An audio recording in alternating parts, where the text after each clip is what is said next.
Bienvenue sur ce vlog numéro 2. Désolé, il y a beaucoup de vent, hein, comme d'habitude.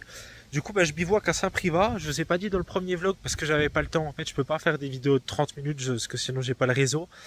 Donc, en fait, là, je bivouac à Saint-Privat. Pour les gens qui connaissent, je suis sur le parterre qui est devant l'église. Vous voyez l'église qui est là. Voilà. Et puis le magnifique village derrière. Je vous fais un petit tour du lieu. Voilà, moi je me suis installé juste ici.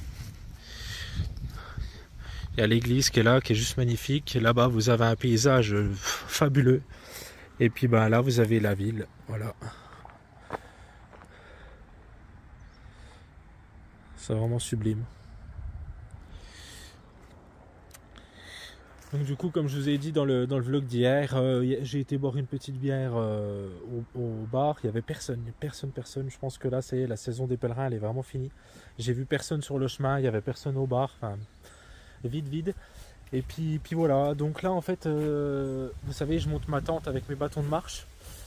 Et là, malheureusement, j'ai un bâton de marche qui a pété. Donc il m'en reste un qui fonctionne.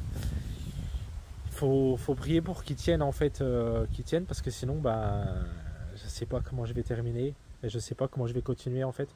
Là ça a l'air d'aller, donc je pense que ça va le faire, mais bon, voilà, on ne sait jamais. Donc voilà, je vous dis à demain du coup pour la suite de l'aventure. Enfin, à demain. Pour vous, tout de suite dans la vidéo, et puis pour moi à demain quoi, après la nuit. J'espère qu'elle sera pas trop fraîche parce qu'il y a beaucoup de vent, puis on est en altitude. Voilà, allez, salut. Bonjour tout le monde, voilà, je viens de finir la nuit.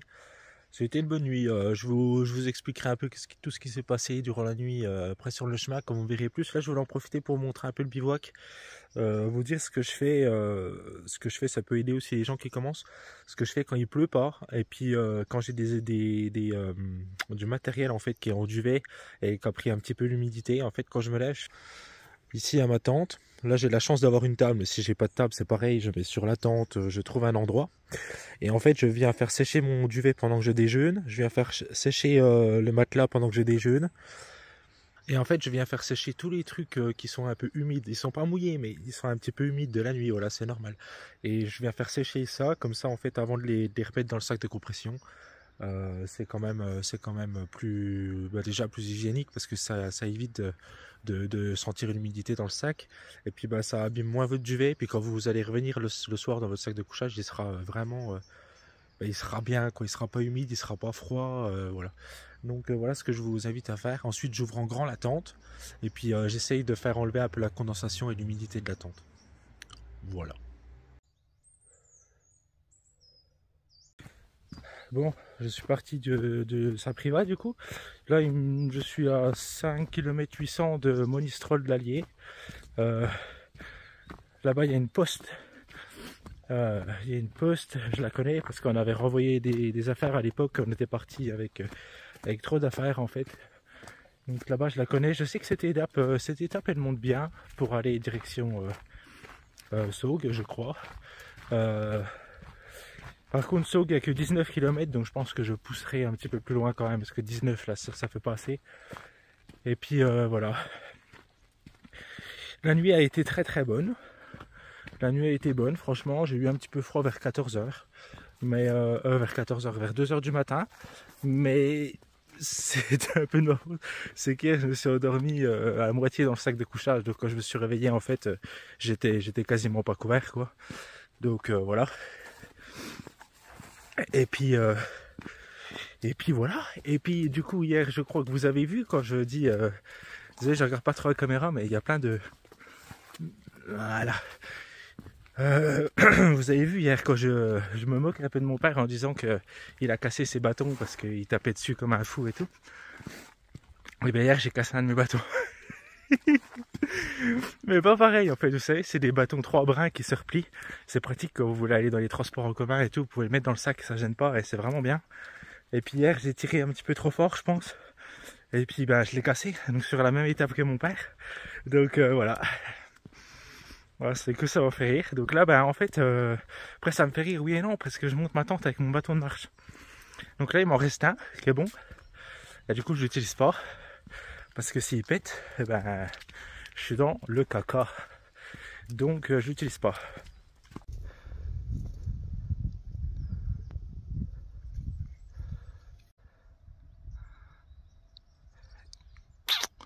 Écho. Ah, vous êtes beau. Qu'est-ce qu'elle est magnifique cette chapelle. C'est vraiment super beau ici. Regardez cette vue que j'ai, quoi, c'est fou. Avec le soleil là-bas qui se lève. Regardez, je me suis fait 2 amis.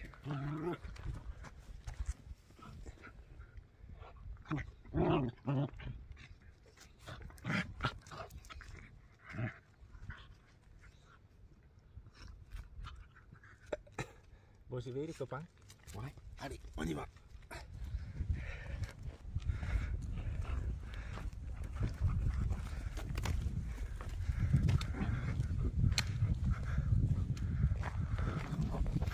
Ok, je veux un chien.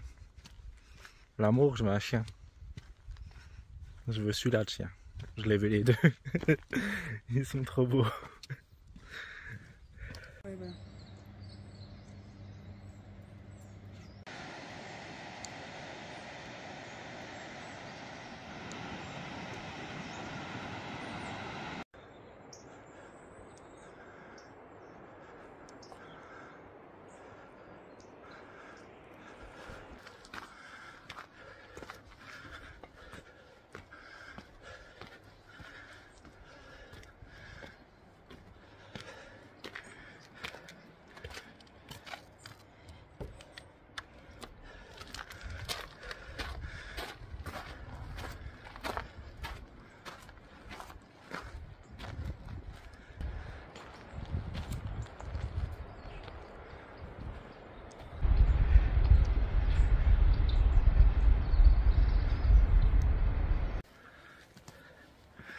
Et papa, je suis dans les escaliers. Est-ce que tu te souviens de ceux-là? Regarde. Allez. Ouais. Bon, je suis après Monistrol d'Allier.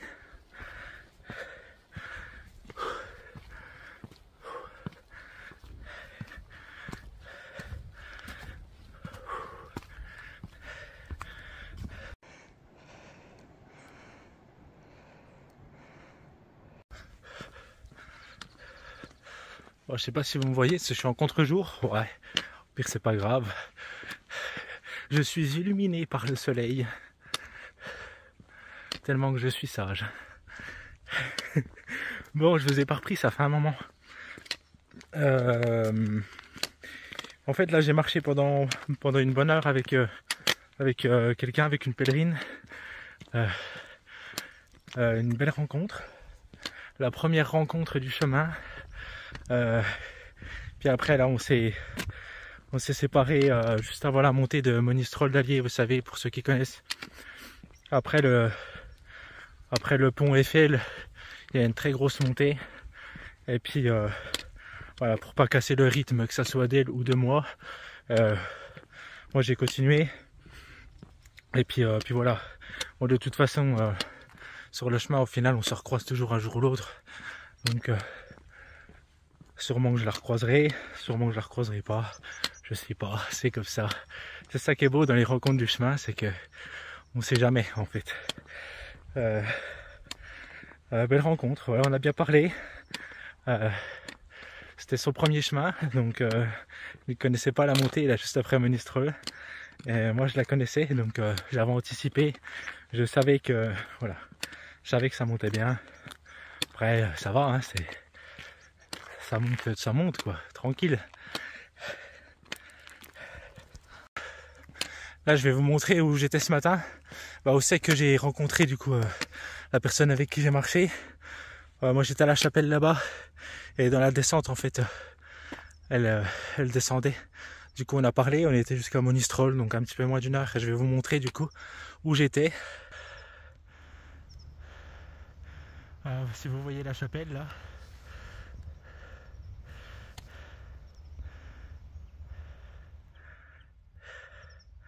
Voilà, On était tout là-bas du coup, sur la montagne d'en face.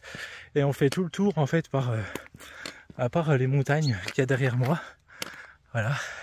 En passant dans la vallée, il y a le village de Monistrol. Voilà, je suis en pleine forme, je bombarde comme un gros porc. Là la montée je la fais en vous parlant. Et je suis pas essoufflé. Pas plus que ça. Donc je suis content, c'est que mon cardio s'améliore.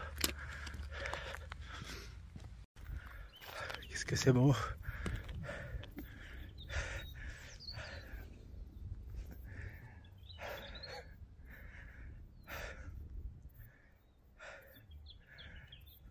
C'est bon.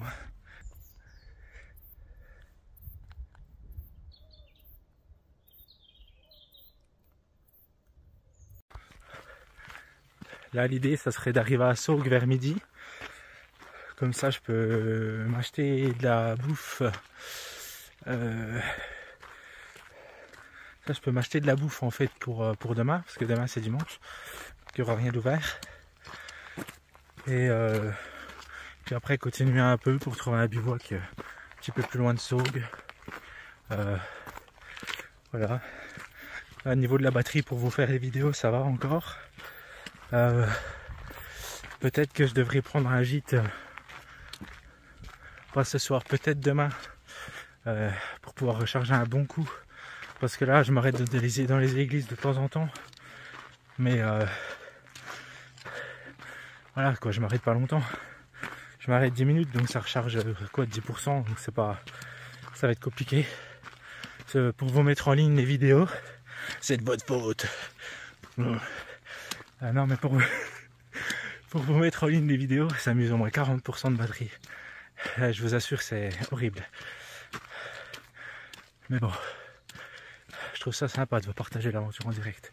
J'aime bien. Et puis moi je peux vous dire les ressentis sur le moment, c'est cool.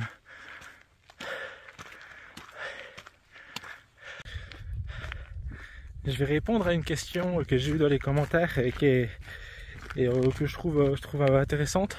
M Diatoni, du coup, tu m'as demandé si j'avais eu le temps, enfin si j'ai trouvé le temps de faire Saint-Jacques en entier. La réponse elle est non. Non. Je vais dire pourquoi, parce que c'est vrai que je fais souvent des portions de 15 jours, 20 jours, etc. En fait c'est compliqué pour moi parce que peut-être que vous le savez pas tous, mais déjà avec le travail c'est compliqué d'avoir 2 mois devant soi. Ça c'est la première chose. Ensuite je suis papa d'un petit garçon qui s'appelle Louis et qui a 1 an et demi et en fait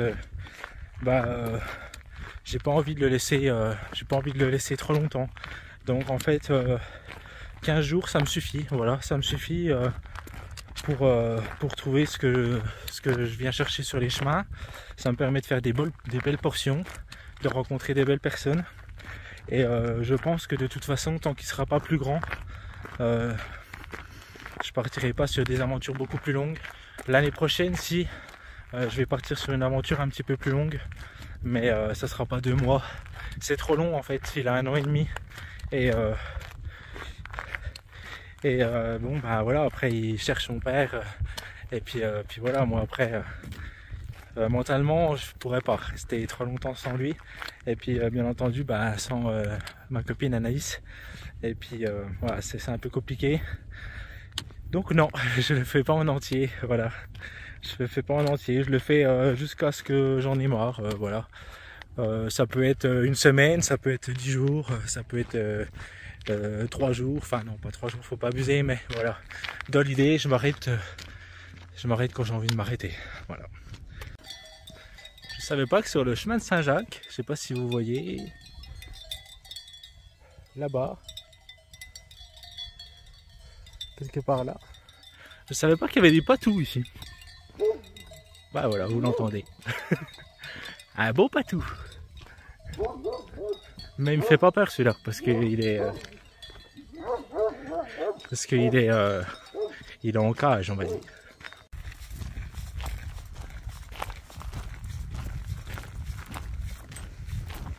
Ah ouais? Ouais, non, c'est mal après. Quand je suis marché 60 km.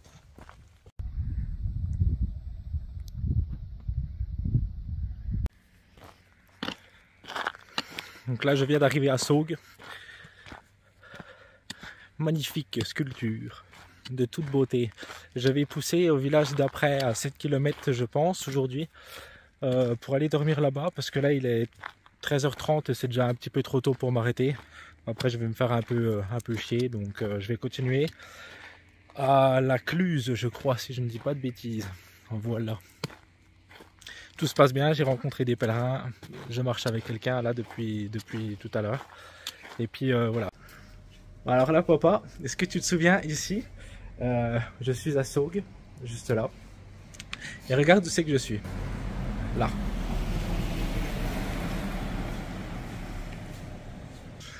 Ah, tu vois, c'était notre protection contre la grêle.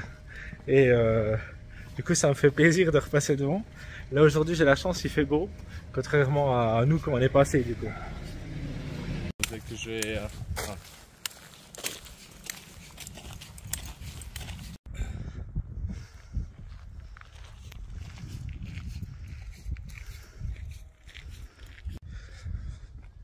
Bon, ben voilà, on est à la Close. On est dans un petit refuge qui s'appelle Maison de la Béate.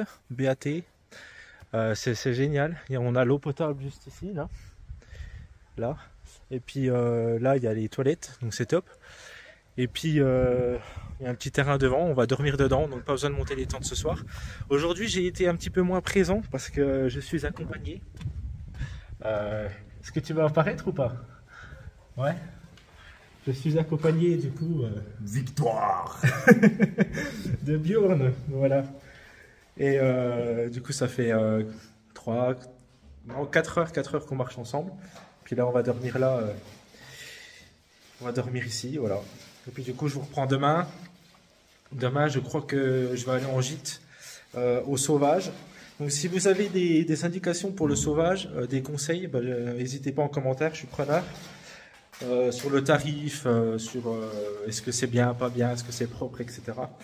Du coup, je vous dis à demain. Salut.